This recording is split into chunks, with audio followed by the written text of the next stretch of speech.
ነገር ታግዬ ማለፍ ካለብኝ እስከ ጥግ ብቻ ታግዬ ማለፍ አለብኝ ብዬ ካመንኩኝ ታግዬ ማለፍ ነው የምፈልገው እንጂ የሆነ ሰው አስገብቼ ከዛ የሆነ ነገር ቢፈጠር አንተ እንደዚህ ብለህ ነበር ማለት አልፈልግም። እስከ ጥግ ድረስ አያችሁ።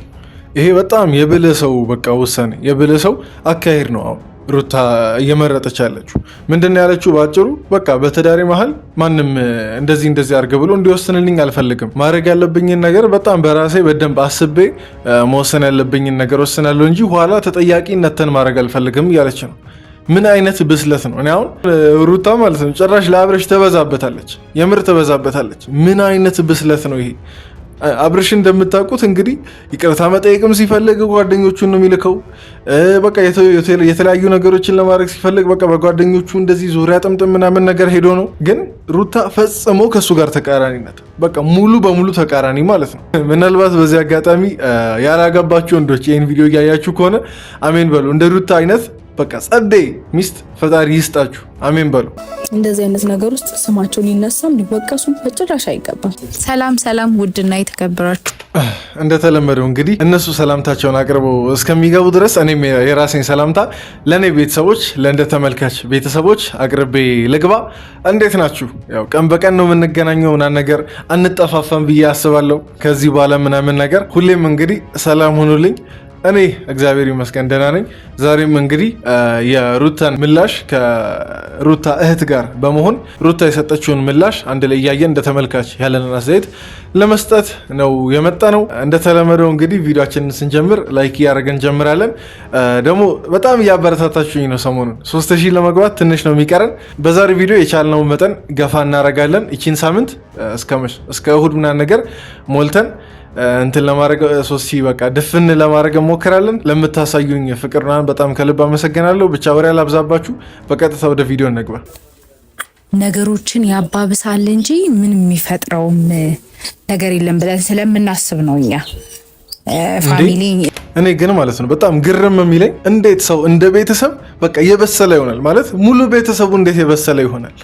እኔ ደስ የሚለኝ ነገር አሁን ለምሳሌ ብዙ ጊዜ የምታውቁ ከሆነ የሚስት ቤተሰቦች ምናምን ነገር የሆነ ይታማሉ አይደል? በትዳር ዙሪያ ምናምን ነገር በእርግጥ ከሁለቱም ወገን በቃ ጣልቃ ለመግባት እያንዳንዱ ወላጅ በቃ የራሱን ልጅ ደግፎ ምናምን ነገር በማያገባው እንትን ሲል እናያለን።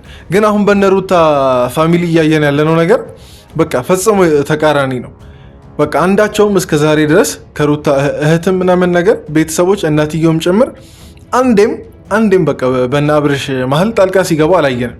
እኛ ዝም ይመናል እስካሁንም ድረስ ምንም ያልተናገርነው ምንም ያላልነው ልጆቹ አስተዋይ ናቸው። አብርሽም ሩታም ተነጋግረው ችግራቸው መፍታት የሚችሉ ልጆች ስለሆንን ነው ለጣልቃ ያልገባ ነው። ኧረ ተይ አሁን ሜላት ትንሽ የተሳሳተችው ነገር ማለት ነው ሩታ በመነጋገር እሺ ተመን አብርሽ ግን በቃ በየእንትኑ ትንሽ ነገር በተፈጠረ ቁጥር ሲገነፍል ነው የምናውቀው። በቃ ገንፍል ነው አፍንጫው ላይ ነው በቃ ንዴቱ ያለው እና በዛ ላይ ደግሞ በቃ የአብርሽ ጓደኞች አሉ። እነሱ እያሉ ደግሞ በቃ መቼም በቃ ሰላም ሊፈጠር አይችልም። ልክ አብርሽ የሆነ ነገር ሊያስተካክል ይሞክራል። አንደኛው ጓደኛ ይመጣና በዛ በኩል የሆነች ነገር ቱስ ይላል።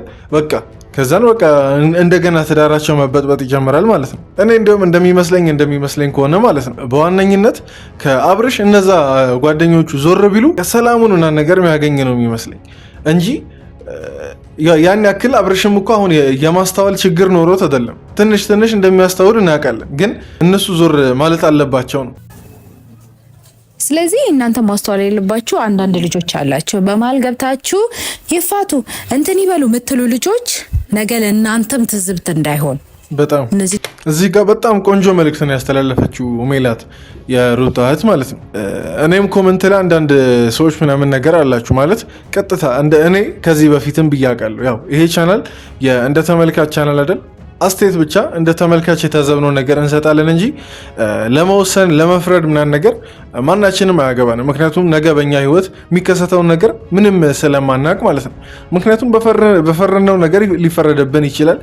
ሰው ላይ ጣት በቀሰርነው ልክ እኛ ላይ ደግሞ የሚበዙ ጣቶች ይኖራሉ። ወደፊት አናቅም ነገያችን እንዴት ሊሆን እንደሚችል ማለት ነው። እና ኮመንት ላይ እየገባችሁ በቃ ይፋቱ ምናምን የምትሉ ሰዎች ከይቅርታ ጋር እንደዛ ባትሉ እኔ ደስተኛ ነኝ። ማለት ጥሩ የምናስብ ሰዎች ከሆንን እንደዛ ለማለት የሚያደርስ ነገር የለም። ምክንያቱም ወንድሞቻችን እህቶቻችን ቢሆኑ የወንድማችን የእህታችን ትዳር ቢሆን እንደዛ ለማለት እንደማንቸኩለው ሁሉ ማለት ነው። ያው እናንተ በሌላችሁበት ነው ነገሮች የሚፈጠሩት። የሆነ አጋጣሚ ይፈጠራል እና ብቻዬን አሁን ታውቃላችሁ ሩታ ያለችው ነገር የምርም እንድጠረጠር አደረገኝ። ማለት በአጋጣሚ መቼስ ሊሆን አይችልም አይደል? አብርሽ ሁሌ በተከታታይ ሲመጣ ቤት ውስጥ ሰው የሌለበትን ሰዓት ጠብቆ ነው የሚመጣው። እና አሁን ሩታ ስታወራ ትንሽ ጭንቅላቴ ላይ ጥያቄ ይፈጠረብኝ። እንዴት ነው አሁን ቤት ውስጥ ሰው የለም፣ አሁን ና ብሎ የሚነገር ሰው አለ ማለት ነው? አሁን ሩታ ቤት ማንም በሌለበት ሰዓት ና ብሎ የሚያማክረው ሰው ከሌለ በስተቀር አብርሽ በመጣ ቁጥር ቤት ውስጥ ሰው ማይኖርበት ምክንያት የለም። እንዴ አጋጣሚ ሆኖ ራሱ እንዴት ወይ እናትየው ምናምን ነገር ቤት ውስጥ ይጠፋሉ?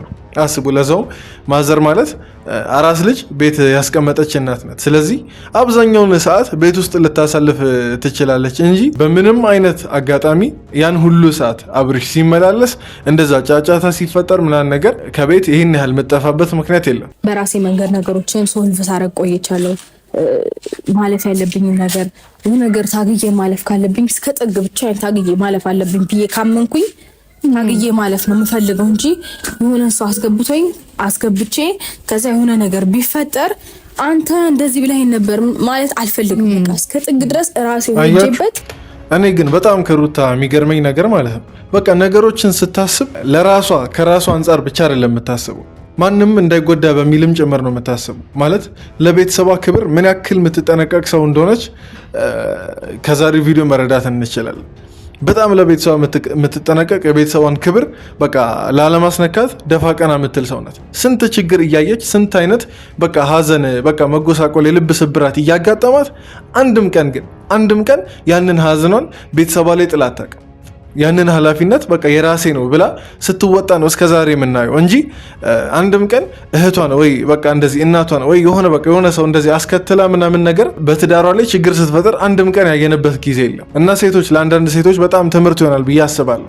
ማለት በቃ ለአፍ እኮ ሁላችንም እንላለን ትዳር ውስጥ ጣልቃ ማንም አይገባ ምናምን፣ መተግበሩ ነው የሚያቀተን ነው።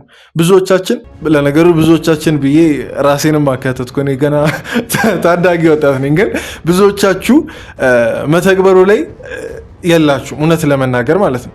ከኔም በይበልጥ እናት አባት አሉ አጠገቧ፣ ይመክራሉ። ቤተሰብ አያስፈልግም ሳይሆን ቤተሰብ ይመክራል። ነገር ግን እየተፈጠረ ላለው ነገር ደግሞ ሩቴ መልስ ሰጥታለች። ስለዚህ ያንን ነው የምንላችሁ ቤተሰብ።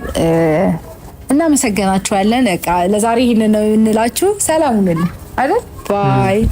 እኔ ግን ማለት ነው የምር እንደዚህ እንደ ሩታ ቤተሰብ ቆራጥና በቃ ማለት በጣም በአስተሳሰብ የበሰለ ቤተሰብ አይቻላቅ። የመሬን ለመናገር ማለት ነው።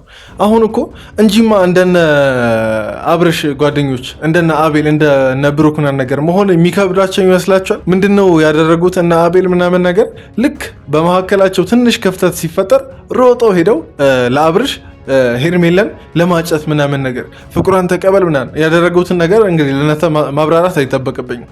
አሁን ቆይ እስቲ ማን ይሙት የሩታ ቤተሰቦች ምናምን ነገር ለሩታ የተሻለ ሰው ሮጦ ማምጣት ከብዷቸው ነው ማለት ኢቭን ካስፈለገ ራሱ ማለት ነው። አያስፈልግም ማናቸውም በይሰት ተጨማሪ ሌላ ሰው አያስፈልጋቸውም። ግን ቢያስፈልግ እንደዛ ማድረግ አቅቷቸው ይመስላችኋል? አይደለም። ጀስት በቃ በጣም የበሰሉ ሰዎች ስለሆኑና የሰውን ትዳር ስለሚያከብሩ ነው። እና ለማንኛውም ግን በጣም የምር ላሳያችሁት እንትን በጣም እናመሰግናለን። በጣም ከአእምሯችን በላይ የሆነ ነገር ነው እንትን እያላችሁ ያላችሁት። ብቻ የዛሬው ቪዲዮ ይህን ይመስል ነበር። እኔ እንደ ተመልካች ያለኝን አስተያየት ሰጥቻለሁ። እናንተ ደግሞ እንደ ተመልካች የታዘባችሁትን ነገር ደግሞ አስተያየት የምትሰጡበትን ነገር ኮመንት ላይ ጻፉ። እዚህ ድረስ ስላያችሁ በጣም ከልብ አመሰግናችኋለሁ። ቪዲዮን ላይክ በማድረግ ቪዲዮን ዘጋለን። በቀጣይ ቪዲዮ እንገናኛለን። ደህና ሁኑ።